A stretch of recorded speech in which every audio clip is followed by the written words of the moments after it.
Tenemos que los distintos pisos de vegetación se caracterizan por tener en la base desde los 500 hasta los 1000 metros, 1100, este hermoso árbol que es el Echinopsis marginata, quebracho colorado, serrano u orco quebracho, que ocupa los lugares que ven hacia el norte y oeste, preferentemente laderas más secas y cálidas, porque le gusta más el calor.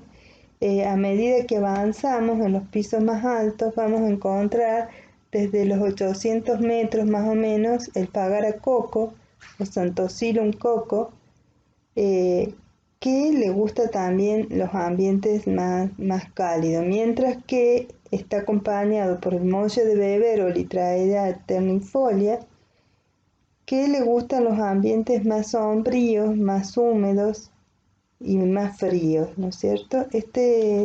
Luego de este piso de vegetación, mucho más arriba de los 1300 metros sobre el nivel del mar, encontramos el romerillar y pastizales de altura que tienen su importancia porque permiten la regulación de las cuencas hídricas, porque retienen el agua que cae, así escurre lentamente y llega hacia los niveles inferiores.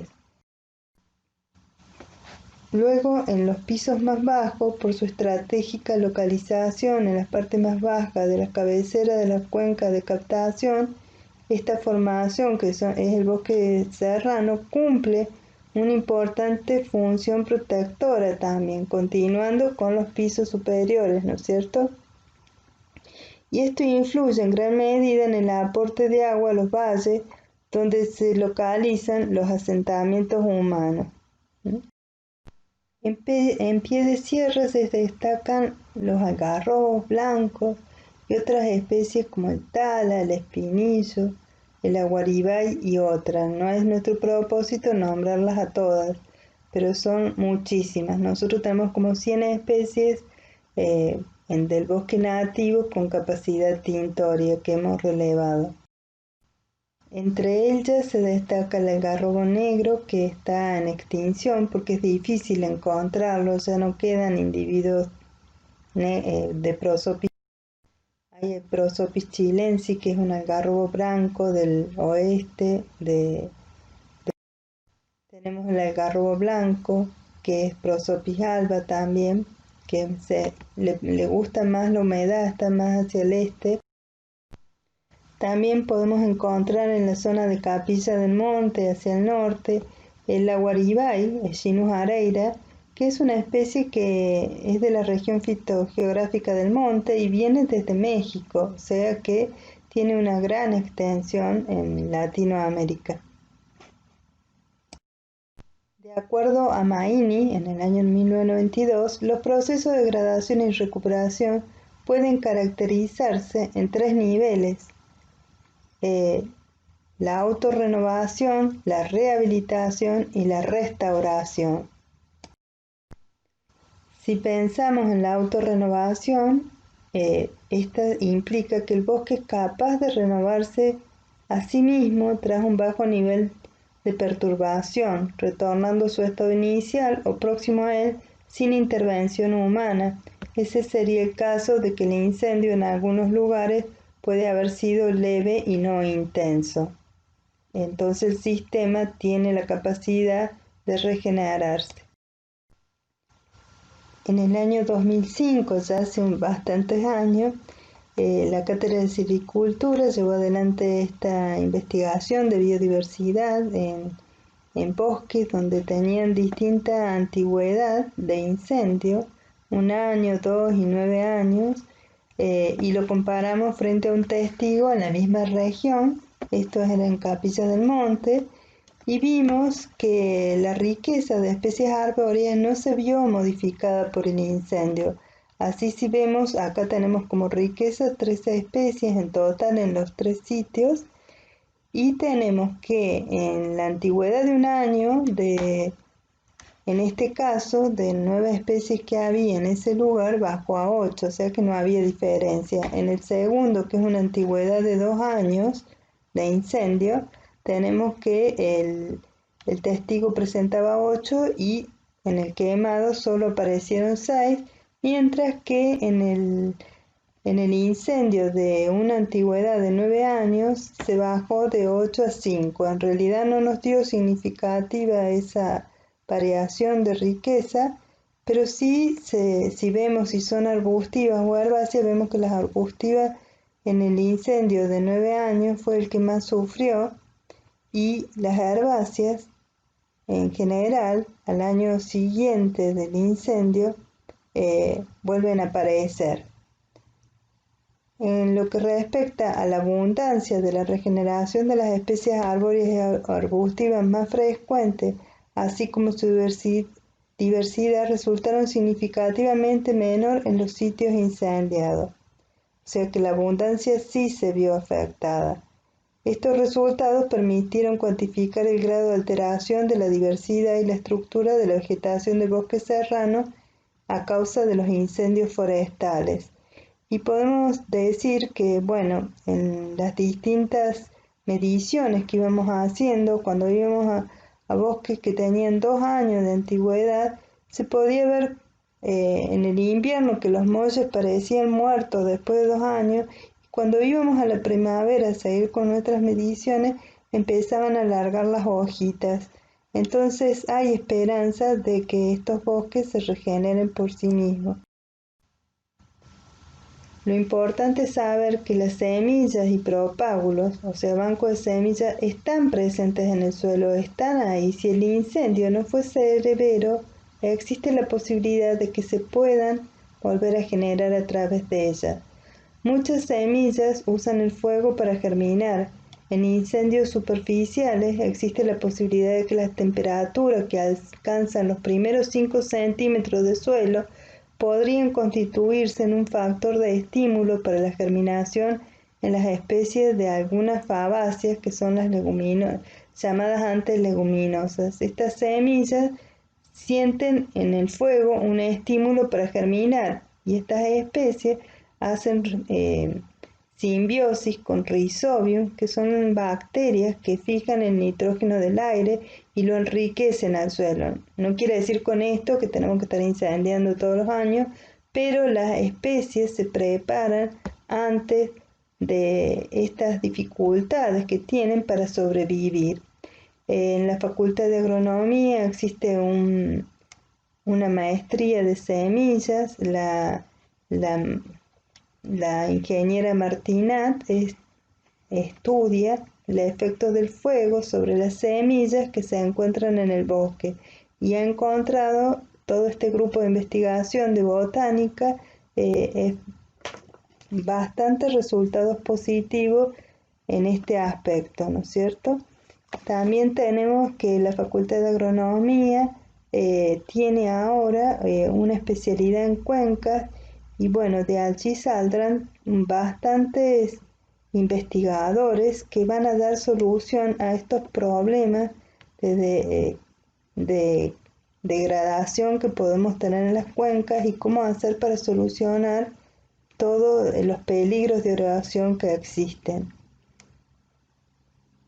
Y bueno, ya que los propágulos y las semillas están en el suelo o que pueden dar bosques aledaños, es necesario, si nosotros vamos a hacer una acción de ayudar a ese bosque, preferir la regeneración con el material que ya está adaptado a la zona.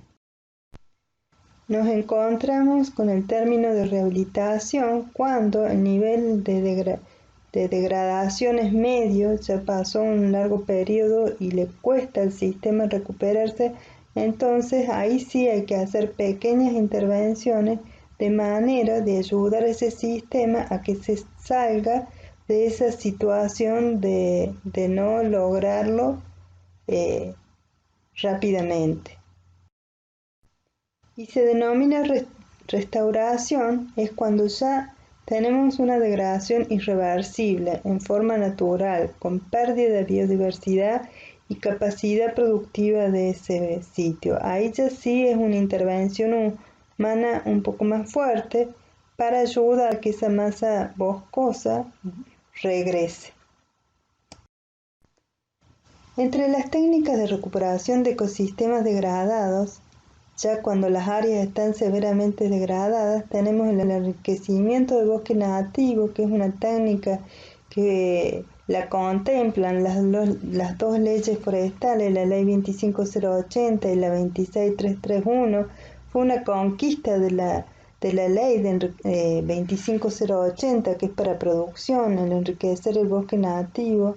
Y bueno, es una técnica que ya permite usar distintas especies que han sido colocadas dentro de la ley para poder hacer, como el algarrobo fue un logro, el género Nothofagus y el género Cedrela en Tucumán, mientras que la ley 26331 contempla principalmente especies nativas. Ya vamos a ver de qué se trata. ¿Y cuándo hacemos estas técnicas? Bueno, cuando la vegetación natural está suprimida, sin evidencias de autorrecuperación y escaso o nula regeneración natural. Para eso tenemos que hacer un diagnóstico de la situación donde se evidencia con cifra en qué estado, dinámico y proceso se encuentra el ecosistema. Otra técnica que se puede aplicar es la plantación mixta y el nucleamiento.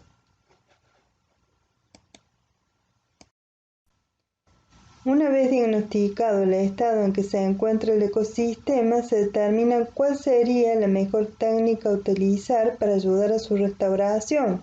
Y ese enriquecimiento de bosque nativo lo podemos hacer de distintas formas, lo podemos hacer en línea, en bosquetes. Acá tenemos diseños aplicados en el Chaco, en líneas. Nosotros lo hemos aplicado en el campo de escuela, instalando algarrobos en zonas degradadas y hemos encontrado buenos resultados en bosquetes o si no en fajas, dejando un espacio con distintas aperturas, ¿no es cierto? En el mantenimiento, en enriquecimiento en líneas y bosquete es necesario, luego que uno coloque el árbol debe seguir, o sea, es un trabajo bastante arduo porque a la planta le cuesta, tiene que pelear con herbáceas, con arbustivas que están alrededor, hay que hacer limpieza semestral hasta el segundo y tercer año, combatir, hay que regar si hace falta, combatir hormigas, reponer plantas si se mueren. Si hay especies invasoras que están arriesgando esa regeneración que nosotros estamos colocando o por plantación, tenemos que ir eliminándolas lentamente con anillados. Realizar una poda de formación a los individuos que hemos instalado para evitar que los incendios vuelvan para que la copa se vaya para arriba y evitar que los incendios la vuelvan a atacar. Bueno, y se busca también disminuir la competencia sobre estos ejemplares para que tengan un mejor desarrollo. Nosotros hemos hecho distintas plantaciones. Una la hicimos en pastizal de altura, en la zona de vaquerías, donde el suelo estaba bastante degradado. Dijimos que el pastizal de altura no había presencia de especies nativas y, bueno, estas especies que son nativas para el bosque serrano no lo son para los pastizales de altura. Sabemos que han instalado tabaquillo con mucho éxito, pero como estas 6 especies, el molle, que las que nombramos, el Echinopsis marginata, el aguariba, el Prosopis alba y el nigra, lo hemos colocado en distintas exposiciones y la ladera alta y baja y en 2 épocas de plantación. Y los resultados y conclusiones, después de mucho trabajo, es que era muy dificultosa colocarlo en estos distintos ambientes. Hubo baja sobrevivencia, salvo en el molle, las plantas que sobreviven no crecen. La mejor época de plantación fue primavera. ¿Por qué? Porque nosotros en primavera le permitimos a la especie que genere raíces y estas raíces crecen bastante bien y no se encuentran con un frío de repente. Entonces tienen toda la primavera y el verano para formar raíces y cuando viene el frío ya están más adecuadas a los cambios bruscos. mientras que cuando las plantábamos en otoño, los fríos terminaban matando la planta. La exposición era variable y el mejor desempeño lo tuvo Molle en su zona sur. Tenemos que también hicimos plantación en Agua de los Palos y el Quebrachal del Monte en la región de Capilla del Monte, y acá las mismas especies, tala también plantamos y acacia caben, pero ¿qué hicimos? En el Quebrachal del Monte hicimos obras para retener esa agua dentro de la cazuela. Pusimos distintas cazuelas importantes que retengan el agua. Bien, los resultados no eran tan alentadores, las especies permanecieron. A los 11 años volvimos a verlas y vimos que la sobrevivencia varió según exposición y si hubo obras o no, entre 25 al 70% en quebracho, 20 al 95 en molle, 45 al 85 en acacias. El orco, quebracho y acacia sobrevivieron mejor en exposición norte, porque es más cálida, el molle en exposición sur, como es originalmente su distribución. Y en los tres casos la sobrevivencia ocurrió en los lugares donde hicimos esas cazuelas o banquetas para retener más el agua. Y lo más gracioso de todo, que el bosque había explotado y era muy difícil encontrar las plantas que nosotros plantamos con las que fueron afectadas por los incendios. El crecimiento en altura también no fue mucho. Fíjense, en 11 años tenemos 139 centímetros para el orco quebracho, son especies de crecimiento muy lento, y el molle 105. Las plantaciones mixtas. Las plantaciones mixtas se refiere a que podemos usar una, dos o tres especies en plantaciones y hay distintas formas de colocarlas. Por ejemplo, en la primera diapositiva a la izquierda arriba están dispuestas en grupos monoespecíficos, o sea, una masa forestal de una especie, a la otra y al lado otra. En la que está hacia arriba a la derecha vemos que la asociación son de filas, una fila de una especie, otra fila de otra y otra fila de otra. Y en la que está abajo es una asociación por árbol individual en donde se sigue un esquema simétrico y repetitivo. Acá digo una especie, otra especie, otra especie y vuelvo a la primera, segunda y tercera. Este sería el ejemplo y se pueden combinar especies nativas con exóticas perfectamente, sobre todo haciendo que se ayuden entre ellas. Entre las plantaciones mixtas se destacan las que se han hecho en la Patagonia con la ley 25080, cuando se incluyó el Nothofagus dentro de esta ley. Se empezaron a hacer las primeras enriquecimientos. El Nothofagus es una especie pariente del Fagus europeo, son muy bonitas, sus hojas son muy llamativas, pueden cambiar de color en el otoño, y tenemos el roble pellín, el raulí, la lenga, y bueno, y se plantan combinadas con una especie de conífera.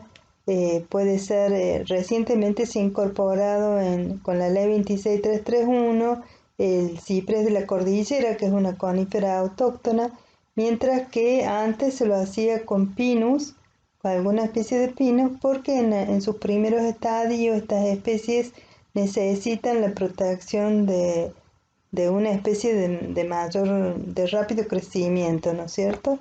Fíjense qué bonitos que son acá el Nothofagus nervosa, que es el raulí, cómo han crecido.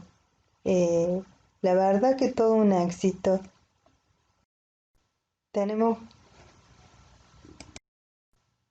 También tenemos este jardín en Villa General Belgrano. Esto es el año pasado, miren qué linda foto.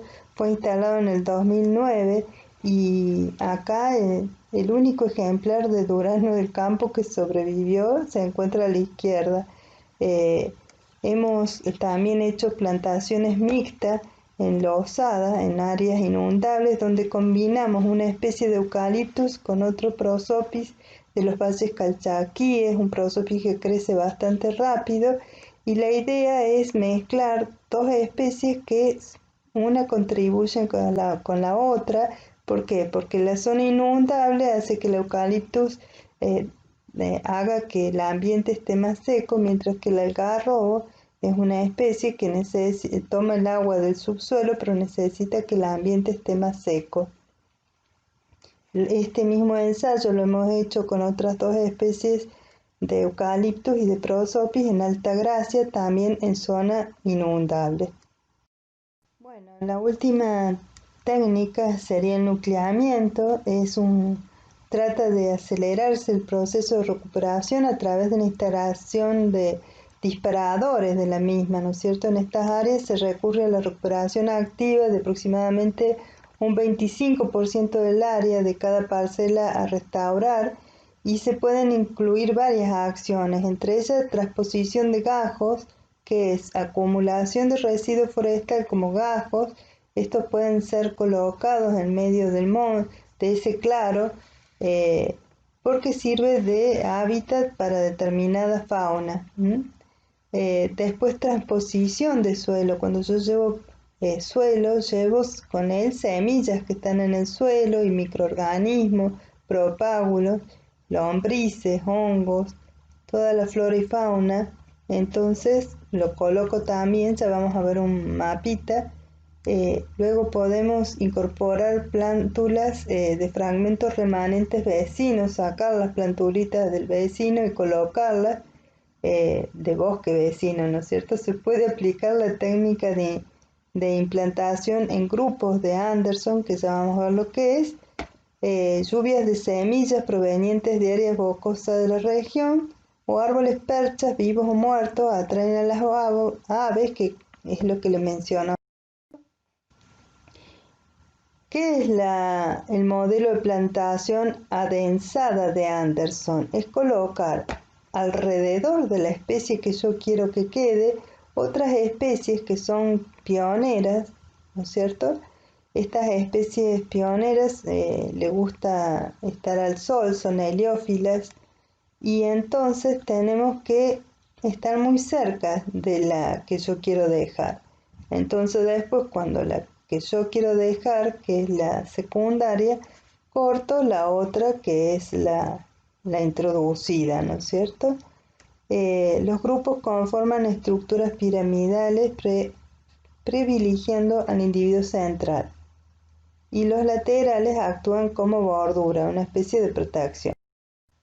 Entonces acá está el mapita que yo les dije que les iba a mostrar, y fíjense en esta faja donde no hay árboles, se han instalado, se ha hecho transposición de suelo, que son los cuadraditos estos colorados, transposición de gajo y restos, residuos forestales que sirven para abrigo de la fauna, que serían estos restitos, o sea, no muchos, perchas vivas, perchas muertas, y también esos grupos de Anderson. O sea que trayendo del bosque vecino, ya sea plantulitas, restos de semillas, tratamos de hacer que ese bosque se recupere. Conclusiones.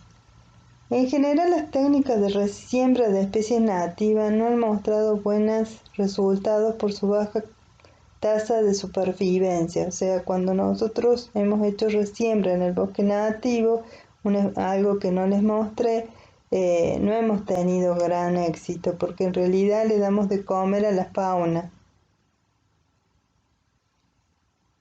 En general, las tasas de supervivencia y crecimiento de las especies nativas en plantaciones forestales o enriquecimiento del bosque serrano son bajos y requieren de frecuentes acciones de mantenimiento para lograrlo. No hay que temer en el uso de especies exóticas, porque en algunos casos son las únicas alternativas posibles, o coayudan a que las nativas se instalen. El exótico no es sinónimo de invasor, o sea, no todas las plantas exóticas son invasoras. Clausurar los sitios y consecuente regeneración espontánea puede ser una buena alternativa cuando hay un banco de semillas o fuentes cercanas de semillas de especies deseables. Con esto doy por finalizada la charla. Muchas gracias. Acá les quiero señalar que es un bosque nativo que ahora es área productora de semillas, que se encuentra en San Miguel tras la Sierra y está inscripta como área productora de semillas del INASE, y de ahí se cosecha material para producción forestal, mientras que la otra se encuentra en el Portezuelo, Córdoba, y también está inscripta en el INASE. Muchas gracias.